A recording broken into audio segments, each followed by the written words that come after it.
ఒక వ్యక్తి ఎంత గొప్ప స్థాయిలో ఉన్నాడు అని కాకుండా ఒక వ్యక్తి ప్రస్తుతానికి ఏం చేస్తున్నాడు అనే స్థాయిలో సినిమా ఇండస్ట్రీ ఉంది. అయితే లోకేష్ కనకరాజ్ ఒకప్పుడు ఎంతో గొప్ప స్థాయిలో ఖైదీ లాంటి సినిమా తీసి, అయితే లో బడ్జెట్లో ఖైదీ లాంటి సినిమా తీసి కార్తీకి ఇండస్ట్రీ హిట్ ఇవ్వడమే కాకుండా కబాలీ లాంటి చిత్రంతో మంచి ప్రామిసింగ్ డైరెక్టర్గా తను పేరు తెచ్చుకున్నాడు రజనీకాంత్తో ఆ చిత్రాన్ని తెరకెక్కించి. అయితే నిజంగా నానా పాటేకర్ లాంటి ఒక విలన్ని, ఒక క్యారెక్టర్ ఆర్టిస్ట్ని కబాలీ చిత్రంలో ఆయన హ్యాండిల్ చేసినటువంటి పద్ధతి చాలా గొప్పది అని చెప్పుకోవచ్చు.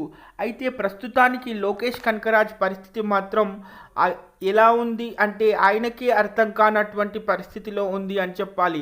ఎందుకంటే నిర్మాణం స్థాయిలో ఉన్నటువంటి చిత్రాలన్నీ ఆగిపోవడం, అమీర్ ఖాన్తో తీయాలనుకున్నటువంటి ప్రాజెక్ట్ కూడా ఆగిపోవడం, కమల్ హాసన్తో తీయాలనుకునే ప్రాజెక్టు ఎప్పుడు పట్టాలెక్కుతుందో తెలియని పరిస్థితిలో ఇప్పుడు ప్రస్తుతానికి లోకేష్ కనకరాజ్ ఉన్నాడు.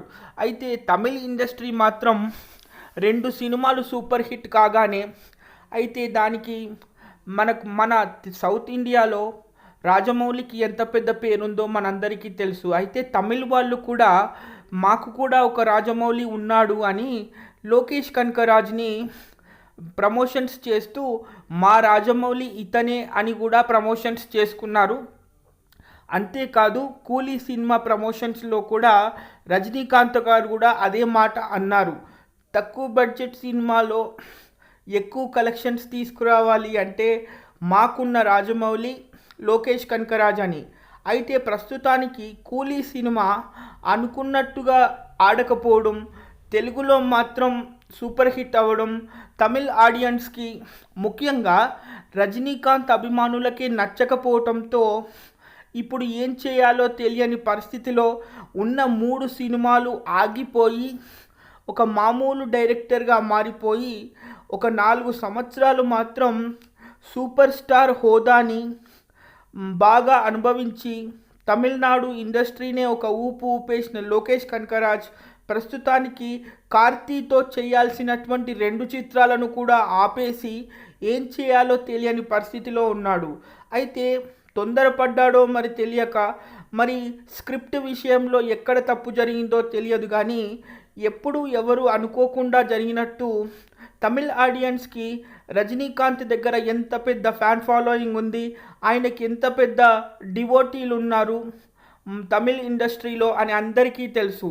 మరి ఇంత పెద్ద ఫ్యాన్ బేస్ ఉన్నటువంటి రజనీకాంత్ గారితో కూలీ లాంటి ఒక సినిమా చేసేటప్పుడు చాలామంది స్టార్స్ ఉన్నటువంటి ఒక పిక్చర్ కాబట్టి దానికి సంబంధించి ఇంతమందిని మరి హీరోలుగా ఉన్నటువంటి ఒక వ్యక్తులందరినీ ఆయన హ్యాండిల్ చేయలేకపోయాడా?